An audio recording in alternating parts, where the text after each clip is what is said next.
Okay, hello everybody, Tata here. If this is the first time you see my face, my name is Tata, Tata. I am a single mother of a 10-year-old son. I am also born with sickle cell disease, okay? As you can see by the title um, of this video. So, I'm going to explain a little bit before I show you my apartment and everything. So, last year, 2024, I was homeless, okay, like really homeless, not pretending to be homeless. So I was, my son was on and off with my mom, sometimes with my sisters, and my sister, they live in California, I live in Arizona. But the whole year, I was homeless, and sometimes I was in a women's shelter or literally on the streets. Sometimes the streets was much more better than the shelter, okay? Because when it comes to homeless women, sorry, when it comes to homeless women, it's really disgusting because women don't take care of themselves, and I guess because they don't have a man in their life, they just let themselves go. So whatever. And I'm not going to go into the details why I was homeless because it really doesn't matter. So, but I also kept going back and forth from Arizona to Dallas, Texas. I love Dallas, Texas. I wish I could live there. I don't have the money to live in a place like that, not right now.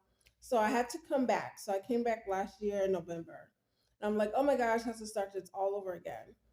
So I want you to know that I received SSI disability because of my sickle cell. I've been receiving it since I was 18 years old and I'm 47. Okay. So I've had no problems getting apartments, getting HUD apartments, low income apartments, and everything else. So my thing, but when you get HUD, it's different from a Section 8 because they take a lot of chunk out of your SSI check when it's just HUD. But yet you can still afford it depending on what area you live in. So I always lived in white areas. I never lived in the ghetto or the projects. I know that's the end thing that people want to portray. I don't think so because I like to feel safe myself, okay?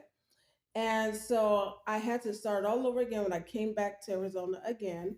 I've been here for almost 12 years. And so what they do is, depending on what part of Arizona you're at that time I was in Phoenix, Arizona, they take you call a hotline. You have to describe your situation, if you have a child or whatever, and you will be on a waiting list, and you might be in a waiting list for 2 months to 3 months or whatever, because it's quite filled and a lot of people are struggling. So I was on a waiting list, and by the time when I came in November, I was waiting for a month.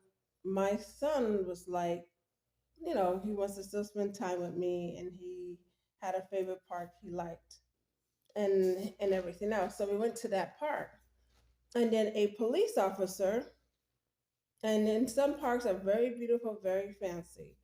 And the police officer came up to me. He came up to me and was like, "Are you okay? Do you need stress? I mean, obviously you're gonna be stressed out when you're homeless and everything else." So I'm on this waiting list. I'm not with my son, so I was spending time here for a little bit, just for to send him back to my mom and everything else.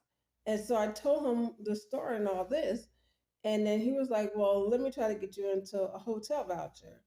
And I'm like, okay, that's kind of weird because the people that I was on a hotline with, they didn't tell me nothing about no hotel voucher or anything else. But this is a cop, and he was very nice and sweet, and he literally got me and my son into a hotel voucher.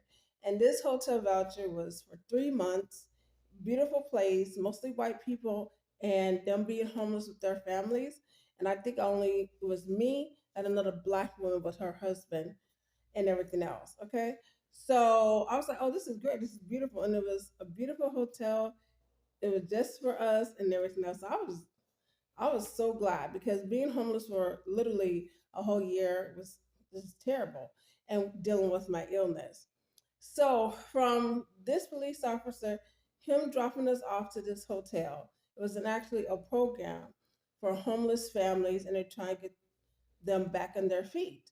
So being in this hotel, we were just there for a month and a half because this program was like, well, you already received SSI, you already have money and everything else. We got to get you into an apartment.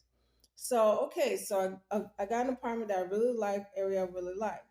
So they put me into another program that said, okay, we're going to give you a housing voucher, and this housing voucher would just be good for 1 year.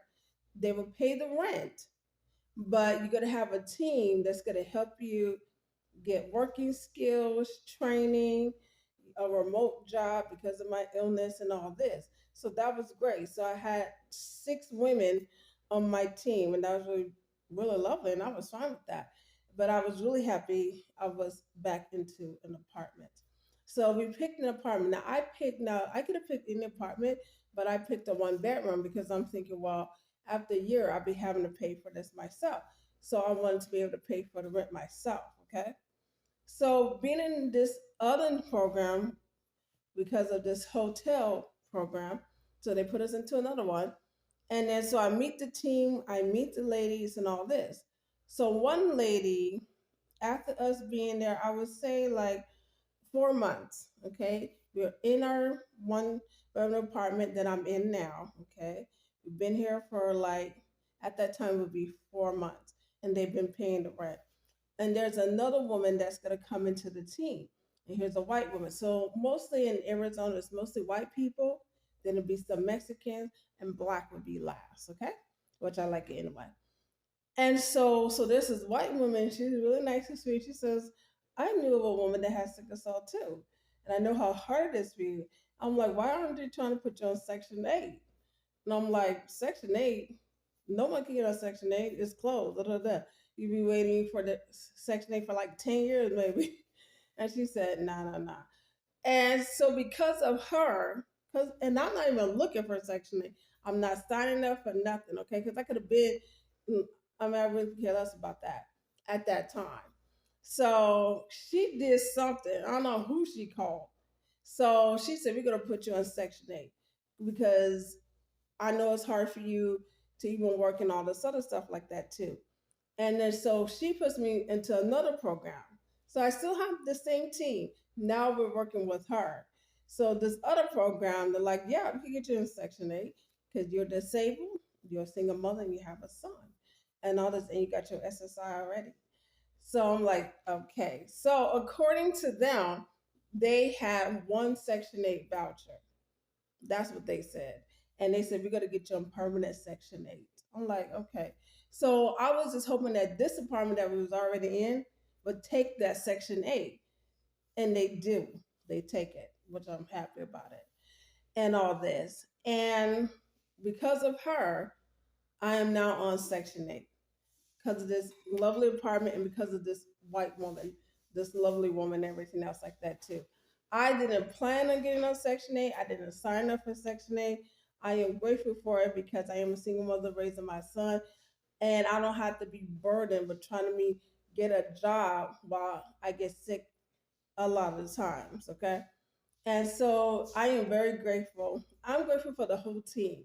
It was just beautiful how things just came together from the police officer to this team, the hotel voucher and this and this. And so yes, I am on permanent Section 8, according to them.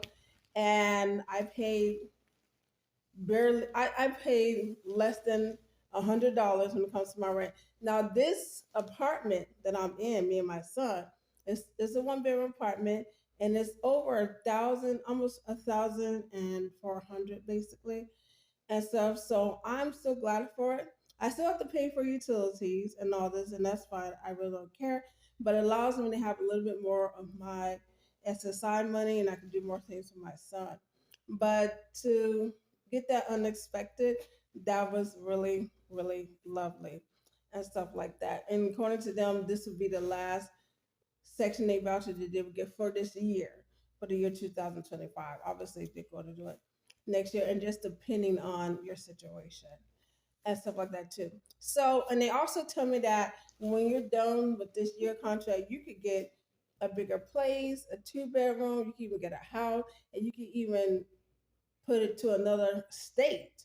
Now, if I can do that, like move to Texas, That'd be wonderful. But it's not. Arizona's beautiful and fine too. But it's just amazing how things connect and certain things happen. And I am very grateful for it.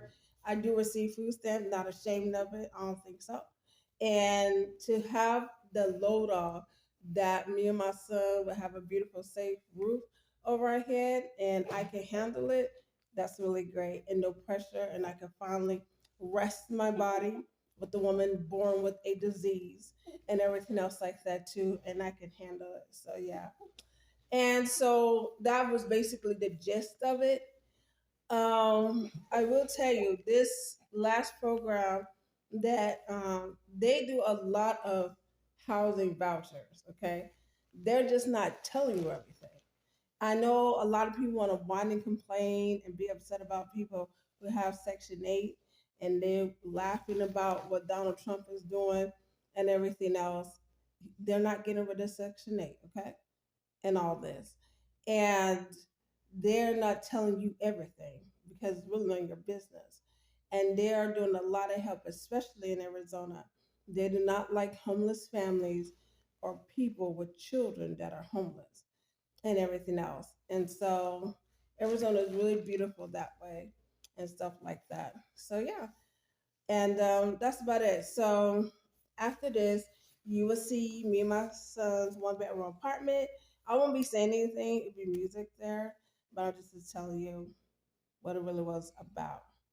And you can ask me any questions. I mean, I don't know what questions you'll be asking me, but whatever. That's so dang good. My son is so ridiculous.